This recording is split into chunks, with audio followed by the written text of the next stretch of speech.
నాకు ప్రాణ సమానమైన తెలుగుదేశం పార్టీ కుటుంబ సభ్యులందరికీ,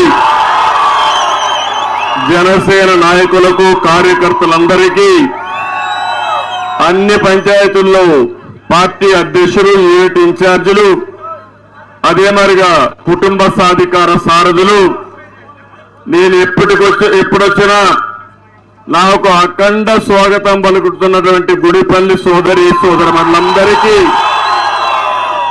ప్రత్యేకంగా మా తెలుగింటి ఆడపడుచులకి, ఇంకో పక్క మా తమ్ముళ్ళు యువత చూస్తున్నా ఎప్పుడెప్పుడా అని ఎదురు చూస్తున్నారు యువత అయితే,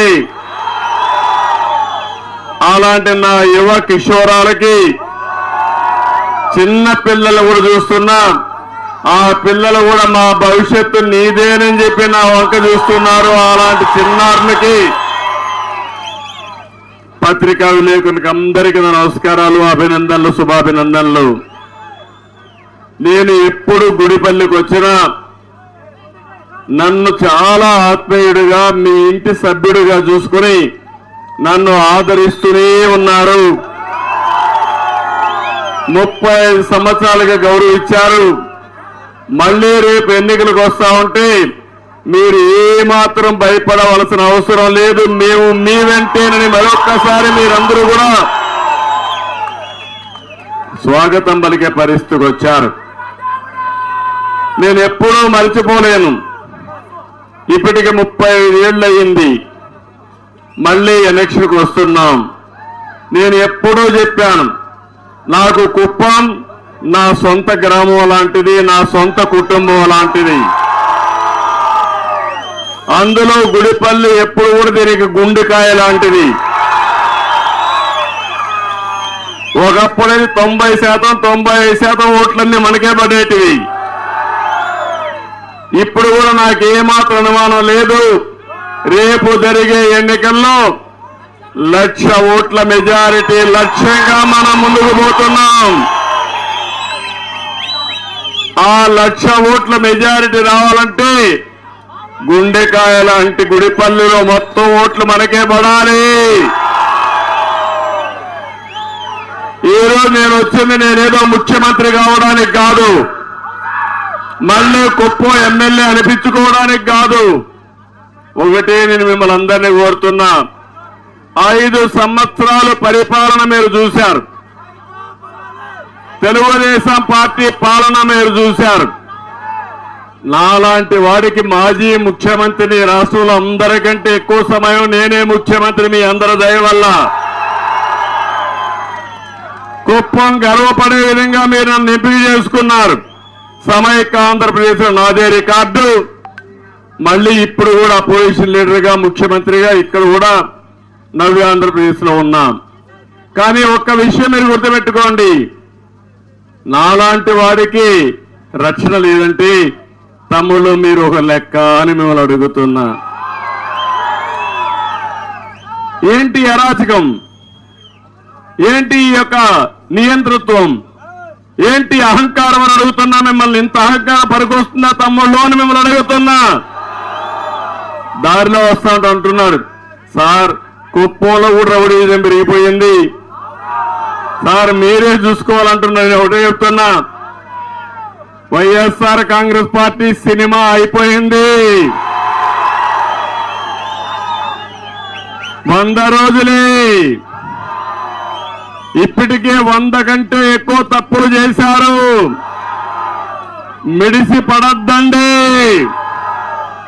ఒకటే చెప్తున్నాం, మీరు చేసిన అవినీతి కక్కిస్తా, అరాచకాలను అణిచివేస్తా, పిచ్చిగా ఉంటే ప్రజాస్వామ్యం ఏంటో చేసి చూపిస్తారని మరొక్కసారి మీ అందరికీ హామీ ఇస్తున్నా. ఇక్కడే మా పోలీసు సోదరులందరూ ఉన్నారు, మీకు కూడా నేనే దిక్కు, గుర్తుపెట్టుకోవాలి. మీరు కూడా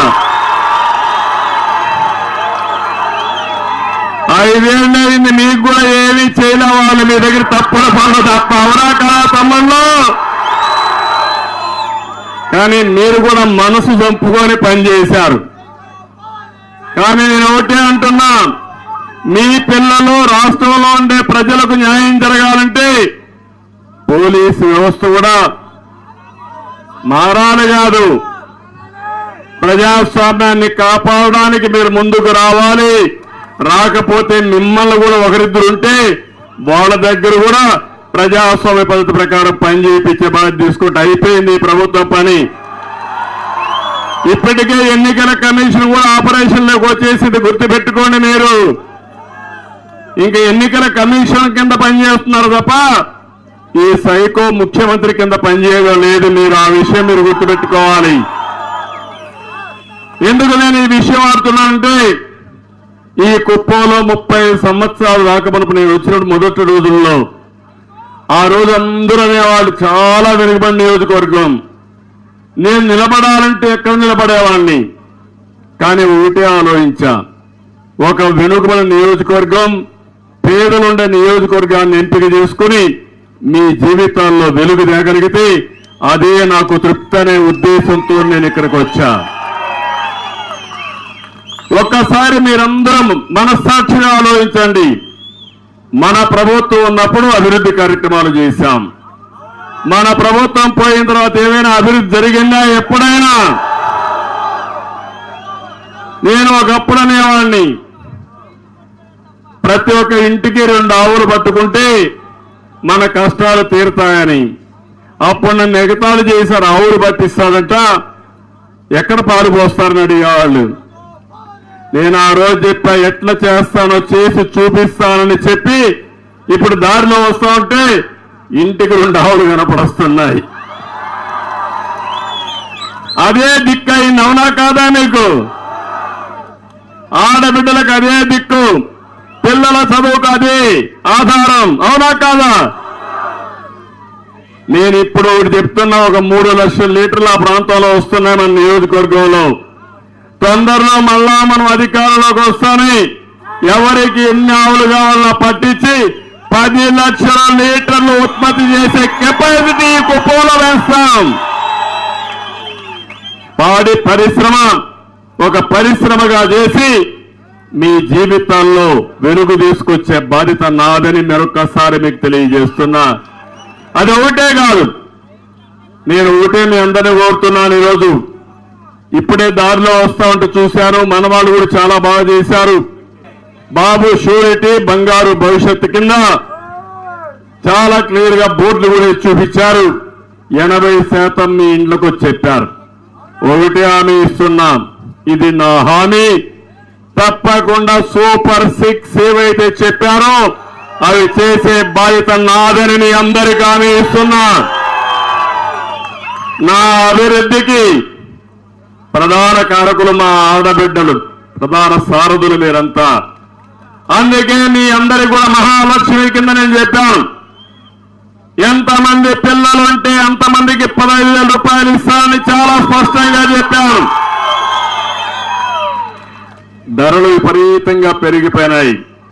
అందుకే చెప్పాను, నేనే దీపం పెట్టాను, గ్యాస్ సిలిండర్లు ఇచ్చాను, మళ్ళా 3 గ్యాస్ సిలిండర్లు ఉచితంగా ఇస్తానని చాలా స్పష్టంగా మీకు హామీ ఇచ్చాను.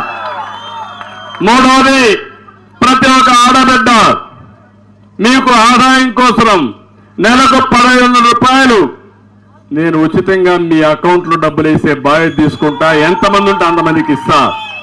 2 ఉంటే 2, 3 ఉంటే 3 కూడా ఆంక్షలు లేకుండా అందరికి ఇచ్చే బాధ్యత తెలుగుదేశం పార్టీదని మా ఆడబిడ్డలకు హామీ ఇస్తున్నా.